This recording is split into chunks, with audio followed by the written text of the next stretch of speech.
Hello, how's it going, guys? Welcome back to another episode of the CFCTALK podcast.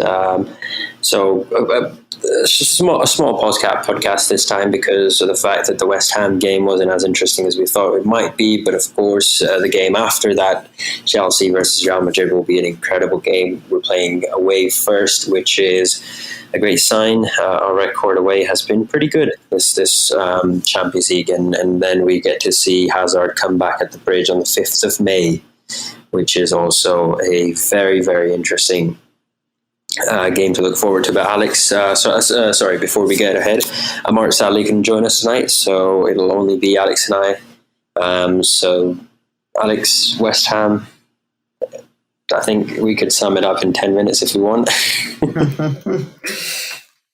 Yeah, we've had a couple of takes, I'll be honest, because of the instant issues. But yeah, I'll do my summary again. No, I won't do. Maybe I will. But yeah, it's just a cagey game at the end of the day. West Ham are a good team. They're in form. But we restricted them, and it could have been more, to be fair. It could have been more. We had... Mason Mount was taking a lot of long shots. Werner had another chance after he got his goal.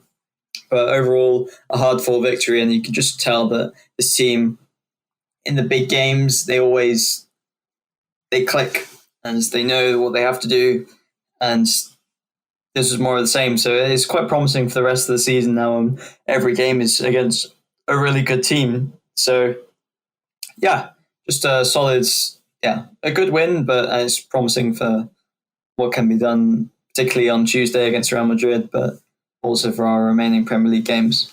I think you talk about multiple takes. I've probably said this the last time as well, but I think now the Champions League games and the FA Cup final take precedence over the Premier League games. So we're kind of, I shouldn't be saying scrappy performances, but I'll go ahead and say it, that those will kind of be scrappy performances as, whether it's a 1-0 win or a 5-0 win, you'll still get the same amount of points. Goals in the Champions League matter more than anywhere else. So at the moment, Chelsea will be more than happy to just keep knocking the ball around, 1-0 wins and create a gap between West Ham, who are 5th, and 6th, who are Liverpool, and close up with I think Leicester, where we're only a few points behind, and we do play them right before the end of the season, which is also a great thing to see. And we could even make top 4. So top 4 Champions League, FA Cup, that is as successful season as you can have at Chelsea. And then with Tuchel and Frank Lampard, I think both of them will get credit for it. Yeah, both. Yeah. I mean, I'd say the credit should, the majority, as lots of people have said, that it's mainly Batshuayi's, Batshuayi? Why am I... Sorry, I loaded up Twitter. Just now, and the first thing I see on my screen is Batshuayi, and no. I'll say a lot of people are saying that if we don't get top 4, then it's Tuchel's fault. Then I think we should also give most of the credit to Tuchel when we get top 4. I think it works both ways. So, yeah. He's got more points than any other team since he's come in other than Man City. So, yeah, of course, Lampard deserves credit for getting the team this far and for developing a lot of the players.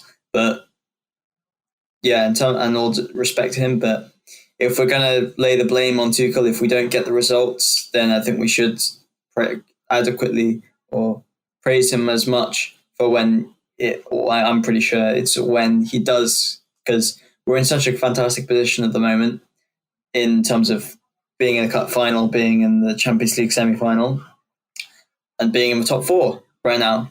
So, yeah, and it's not over yet, even in the Premier League. We're not necessarily squandering for 4th. We could get 3rd, 2nd, maybe a bit too far out of reach because Man United, they're being quietly consistent at the moment.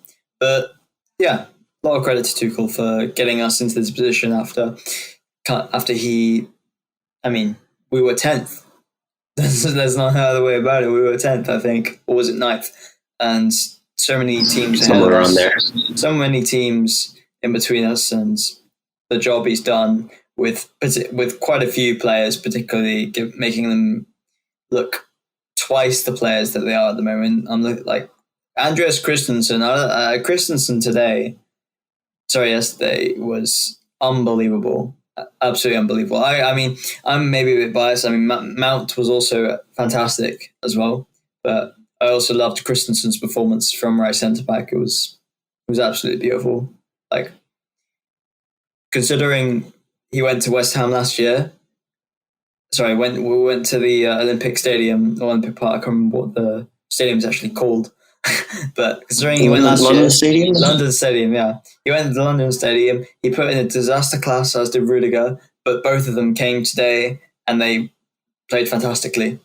So yeah, I think our record at the London Stadium isn't the best. For some reason we've always had trouble defeating West Ham away from home. It's just a Chelsea thing. Going back to your point on how we started off the season and where we've kind of come on now, the best way to put it would be we were doing an Arsenal and now we're back at doing a Chelsea. However, Arsenal are still doing an Arsenal. And talking about rival clubs, Tottenham Hotspur's Carabao Cup, another loss. Heung-min Son, I'm sure you saw him cry. Harry Kane, another trophyless season. It's like at this point, it's not even a surprise. It's just a continuation of the trend, of the theme. Yeah, I think at the end of the day, City have won the League Cup for the past couple of years.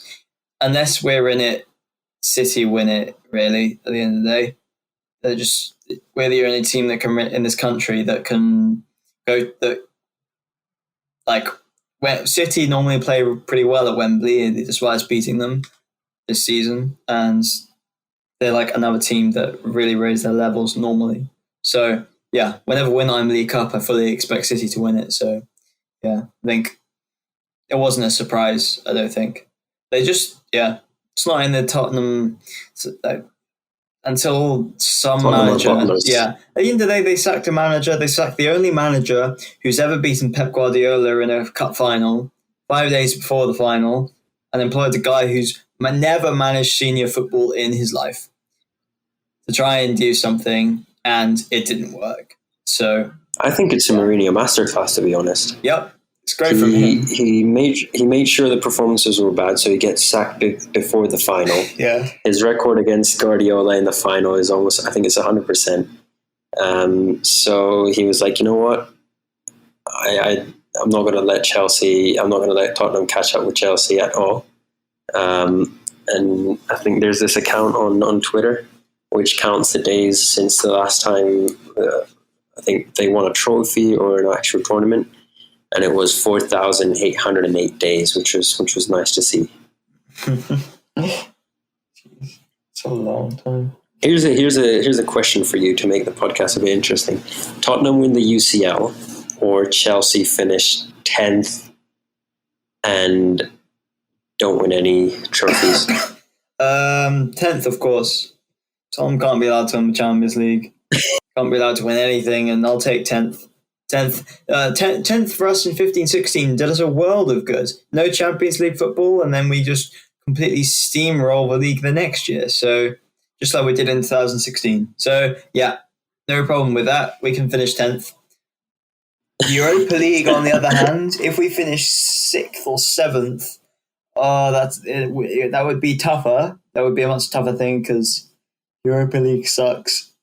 To be honest, no, it's just. Yeah, Europa League is not a fun competition to be in.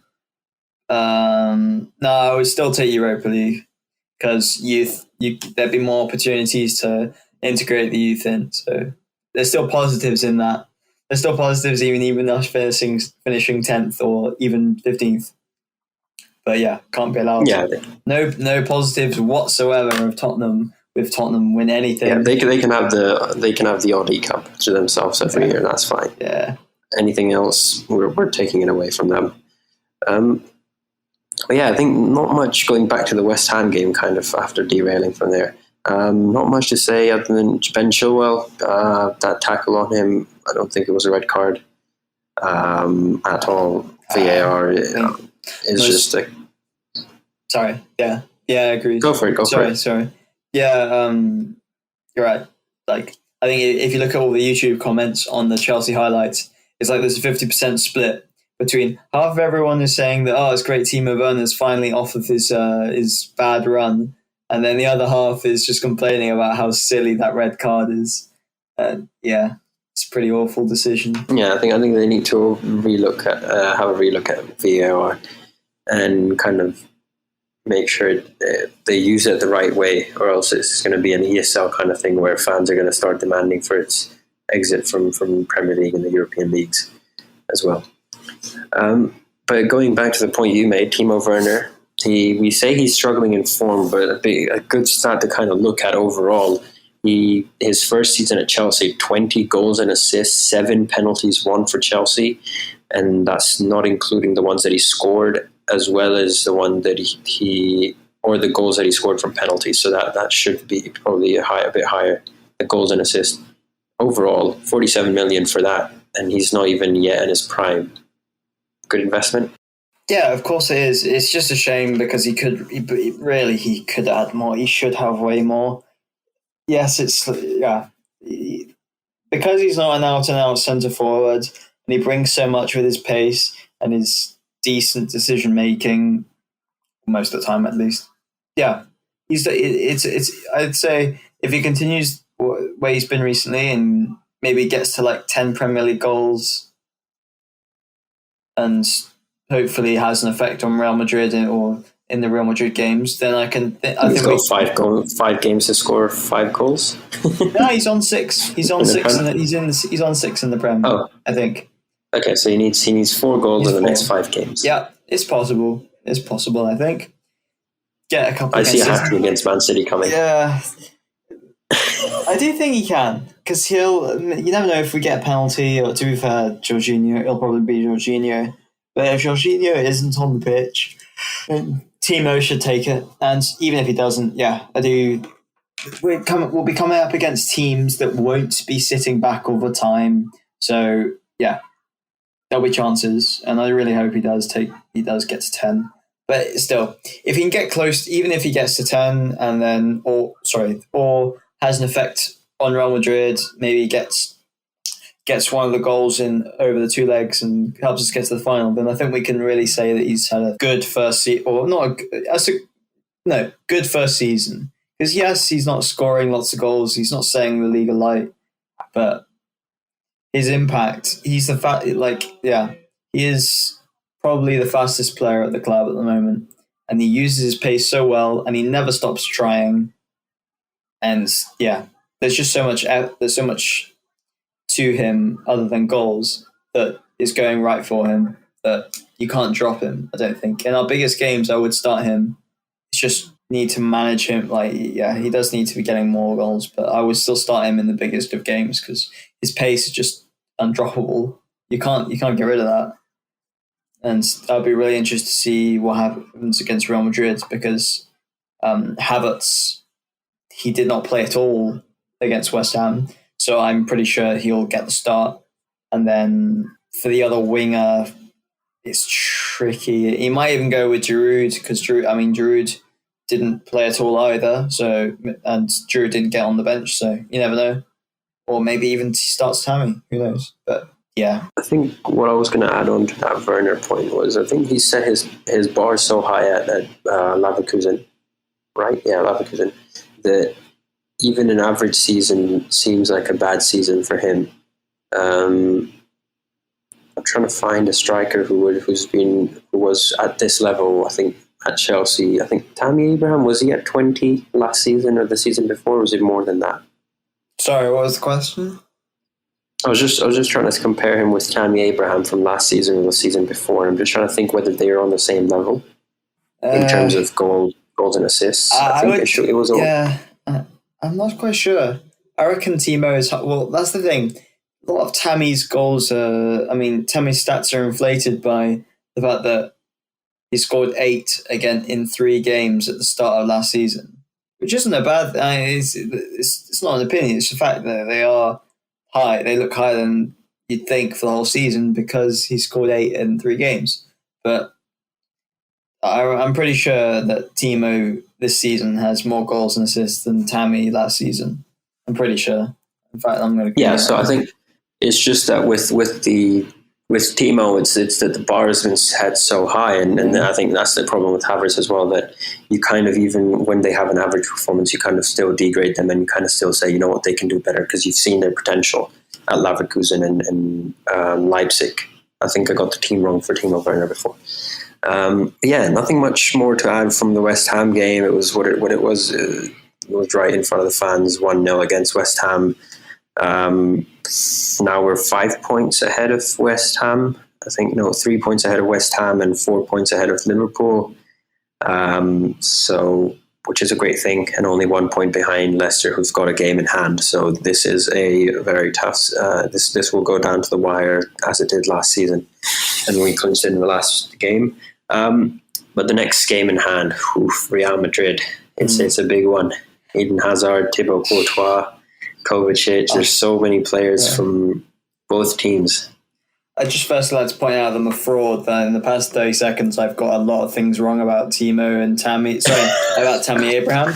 So, firstly, right now he has more goals and assists last season than Timo does right now by 1. He has 24. Timo has 23. Abraham got 24 goals and assists last year, and Timo is on 23 right now. So that's the first thing I got wrong. Secondly, I said that he got 8 goals in 3 games. No, he got 7. And so just to clear that up before people come Close enough. But huge. At the end of the day, they're the one big team that we haven't played ever, or in a while, like since the 90s.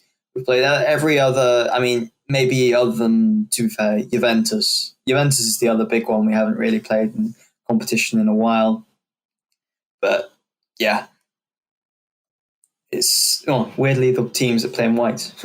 But it's just huge. At the end of the day, there's lots of players coming back. But at the end of the day, we beat Atletico Madrid. Atletico Madrid are as good as, in the table, I think they've Atletico, since we beat them, we've rattled them, and they're not actually doing particularly well at the moment. I think Real Madrid Real Madrid did drop points yesterday. Right now we're playing against a team that is 2 points below Atletico Madrid. We beat Atletico Madrid convincingly over 2 legs. So I do see us being able to get through past Real Madrid, and not just because of that, but you just know that Tuchel's going to have a fantastic game plan. We're going to frustrate them on the counter, but that's also what Real Madrid do a lot of too. They have some players who are really in form at the moment, like Vinicius Jr., but they also have that Rolls Royce of a midfield in Modric, Casemiro, and Kroos. So it's definitely going to be our trickiest game of the season, I think, because even when things are tough for that Real Madrid team, they always pull through. They were built for this competition, and they normally play pretty well in it. So it's going to be a really tricky game, or a couple of games. I mean, if they've got the Rolls Royce, we've got Lamborghini with Kante, Gilmore, and then Jorginho. It's going to be Jorginho and Kante, I think, in the mid, just because Kovacic is out. But at the moment, we just have all of our players are playing fantastically right now. Or to be fair, most of them, particularly in defence. Everyone is playing. Even Kepa has been playing. Let's not jinx it. Kepa to start in the Champions League final. Who would have thought 3 years after a Carabao Cup final fiasco with or was it 2 years ago? He would be starting. He could be possibly starting in the Champions League final or in the final. I don't think he's going to start in the Champions League final, but I do think he will start in the FA Cup. He's going to make amends. He's going to make amends for his League Cup fiasco 2 years ago. He's going to make amends. He's going to keep a clean sheet against Leicester. We'll be fine. Yeah, it's written in the stars. No, I think it's written. Yeah, I think he deserves it. In the FA Cup, he fully deserves it. It's his competition. It's a competition where he's played more than Mendy. Yeah. So as a manager, I would pick him over Mendy, whether it's because of rest or whatever. But Real Madrid, Eden Hazard. How do we stop him? Reece James, tackle him, injure him. Much. I mean, Hazard's still coming back from injury, so he came off the bench against Granada. I think they played, and in a 0-0 draw. It was Real Betis actually. But did they play so? Oh, sorry. Go for it. Yeah, sorry, I was just going to say it was Real Betis, and Hazard came on and created more chances than anyone else had in the entire game in 15 minutes, and he looks sharp. So we're definitely going to have to watch out for him, but I think he'll come on off the bench when, I don't see him starting. Good. I think he's one of those players where when he scores, I think no Chelsea fan will be angry and we'll just sit there and laugh. Or we'll just sit there and smile and see him. Nah, I think I'll cry. Just cry. Because, we just got to shut him down. It'll be fine. We've shut down... I think... Sorry. No, I was just gonna add on and say, I think Hazard... and the thing is, I think the way I look at it is Real Madrid is set up almost a similar way to Chelsea with the pace both teams have on their wings. Werner, Ziyech, Havertz, these are all pace, and Vinicius Junior, Hazard. So I think it'll be kind of a game where both teams will try to get in behind the defenses. So I do expect a lot of it to be passing the ball around in the midfield, kind of playing a 0-0 draw, even in the first leg or even in the second leg, going into extra time kind of thing, in my opinion, unless one of the teams break the deadlock and they go on and score 3 or 4 goals, which can also happen. So I think it's going to be one of those games on the opposite side of the spectrums. Either it's going to be a 0-0 or a backlash of goals from either team. Yeah, at the end of the day, it's the first leg, and it's quality analysis right there. Sorry, I was meant to say it's an away leg. So yeah, crucial thing is to score. We really need to get. I mean, I'm happy if we concede, but we really need to score probably at least twice. Which is, I mean, a 1-0 is fine as well. But a 2-1, a 2-2 even is all right. Scoring 2, I think, would be really huge for us for getting into second leg, because I'm pretty sure that if we do go into the second leg with a 2-2 draw, I reckon we can park the bus. We can just hold on to the lead. We're so good at that. We've kept the most clean sheets in the whole of Europe at the moment, and we'll have the capacity. Was it 22? 29 in all competitions. 29 in 37 appearances for Kepa, which is sorry, not Kepa, Mendy. But for Chelsea, I think that's Chelsea. For Chelsea. For Mendy, no, I think it was. Are you sure? 23. I think I remember reading 23 for Mendy and 29 for Chelsea. Yes, that's right. So 6 would be for Kepa. Yeah, which not the best, but it's better than nothing. I mean, considering that he's only played, he's kept clean sheets in all of his past 5 games and looks like he's done good. I think he's in a really good position to get his move away. There will actually be people who want to sign him now, probably, well, hopefully, because it looks like he's turned it around. So I hope he gets a loan. The way is why would you, let's say we do sell Kepa for around 30 million, 40 million, which is a long stretch, I think, in my opinion. And Caballero probably should be leaving this season, I think. And he was going to end up spending around 20, 25 million on another keeper, on a backup keeper. So why don't we just leave Kepa the way it is and let him become either a backup or both Mendy and Kepa, rotate them? I just don't think different competitions. Yeah, it's a good point about the rotation. I wouldn't mind him seeing that, but he's better than this. He deserves to be the number 1 somewhere, and I don't think it's going to be at Chelsea. I don't see him becoming number 1 at Chelsea for one reason, and it's that his weakness on set pieces is just way too huge to remain at a top club in England. Maybe in another league where it's not so physical and he can claim the ball from corners easily. Maybe he has a future there, but I cannot imagine him succeeding at any club in England at the moment, just because it's way too physical for him. He's not very good at claiming corners. He doesn't dominate his box, and it's just such a huge thing that Mendy, one of Mendy's huge strengths is doing that. And yeah, Mendy, I think, I don't see Kepa having a long-term future at Chelsea, and that's okay. But he's doing the best he can at the moment, and that's all we can really ask of him. He's keeping clean sheets all the time, so yeah, he'll get his. Yeah, I think with the back three, it's helped him out as well. A bit of credit to the back three. I would give credit especially to Aspi, the way he's been playing. Not the best of performances against West Ham, but realistically, someone who was probably thought to be out of the team sheet throughout the whole season and probably would be his last or second last season at Chelsea is probably going to be offered another contract, another year, alongside Thiago Silva.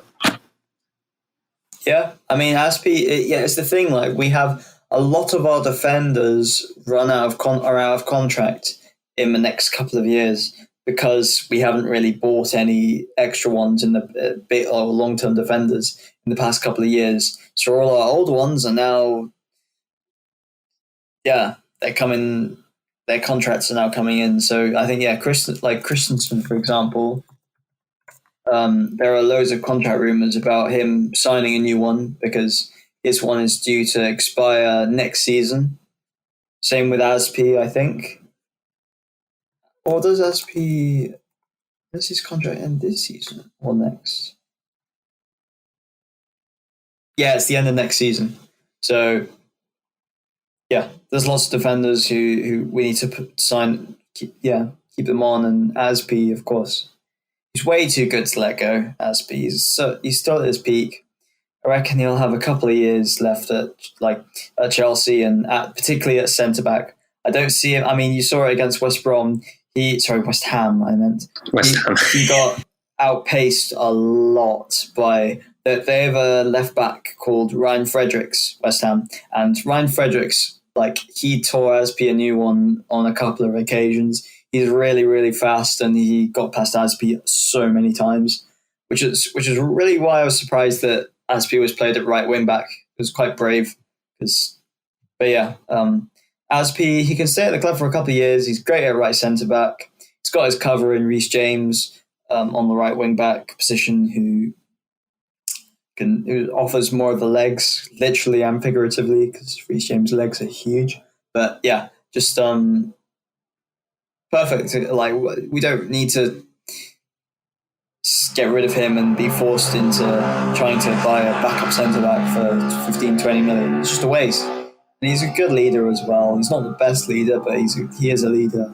He's been at the club for almost 10 years, so he deserves it. Deserves a new contract. I think, as you mentioned about his peak, every season we're talking about him leaving. He just puts up a peak performance of a season. He's Mr. Reliable. If John Terry was the captain, leader, legend, he's Mr. Reliable. He'd be in his 40s, and you'd still say, you know what, he can play that game.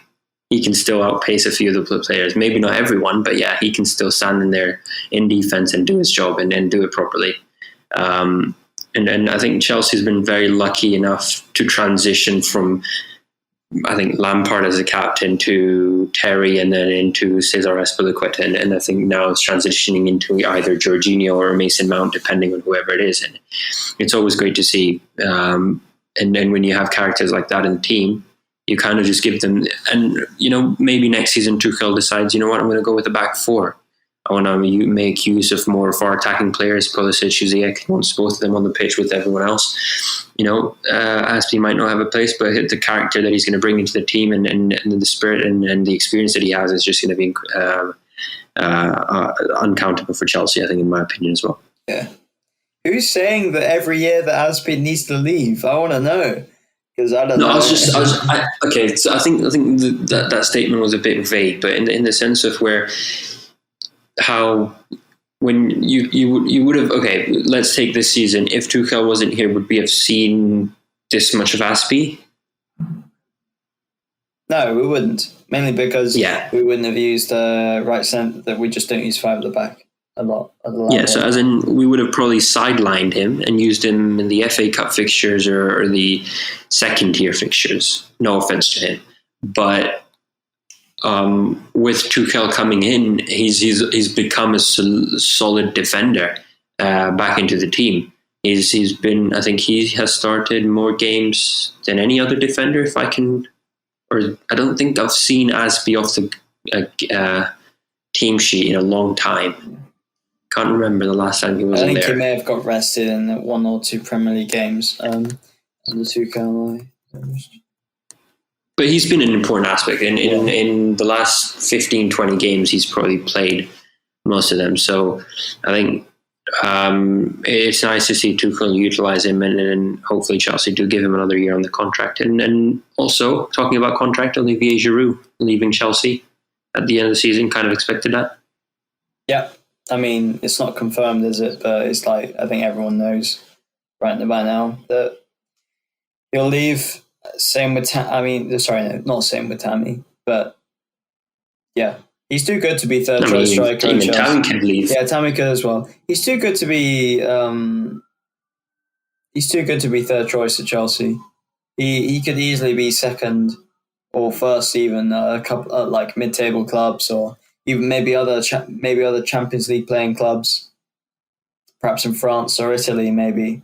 But he's just fantastic at what he does, and it is a shame that sometimes he has games that where he goes a bit cold, where the game isn't quite suited to him being a huge physical presence. But yeah, just a fantastic striker, our Champions League top scorer, and yeah, he's going to be great, I'm pretty sure, wherever he goes. But it's a testament to how much he suited Chelsea, how successful he's been over the past 3 years. And in terms of underrated signings, and definitely striker signings, there's Drogba, there's Costa, and then for me, like in the Abramovich era, number 3 is Olivier Giroud right now, because the impact that he's had at Chelsea is fantastic, I think. What about you? Where's Olivier Giroud in your order, in your ranking? I'll say first place is Drogba, and then Drogba, and then Drogba. I think honestly Chelsea's luck with strikers hasn't been the best. Alvaro Morata, I would want to put Torres in that category, but then also he was also a vital part in some occasions, so maybe he would be on the list. But Werner seemed like he was going to go on that list, but I think he's still got a season to prove himself. So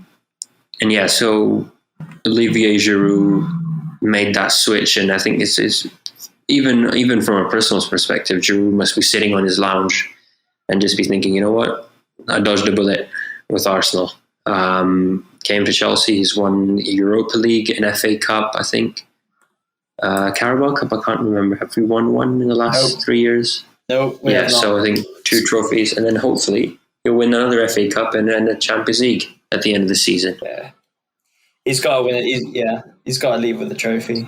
Hopefully, he's got to. If his chance comes, then he plays against. What was it? The Benzema called himself? The F1 go-kart versus F1. That's going to be another rivalry for the Real Madrid game. Yeah. Yeah, I'd bring him on. I mean, you never know. I mean, he wasn't even on the bench against West Ham. But you take that as two ways: either Tammy's been training really well and that he's earned the place on the bench, or that Giroud is getting saved for Real Madrid. Yeah, I think that's most of what we wanted to speak about on the podcast. Nothing else, Alex? You want to add anything? No, I don't think so. I think that's summed up nicely.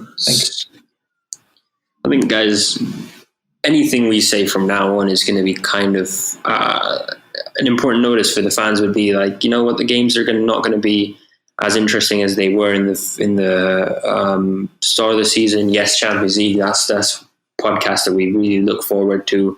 The FA Cup games we're going to be really looking forward to, and then once hopefully the end of the season approaches, the last 2-3 games against Man City, Leicester, Arsenal, those will be games that you kind of hopefully will see Chelsea show up as well. So apologies for us being very bland on these kind of episodes and very short, because there's not much to talk about the game before or the game after, since most of it's already in front of the public eye. But yeah, I think that's all for tonight's episode. Thank you guys for listening in. Hope you guys enjoyed. We should be hopefully back on video next time with Amart as well. So thank you guys for watching, and we'll see you next time.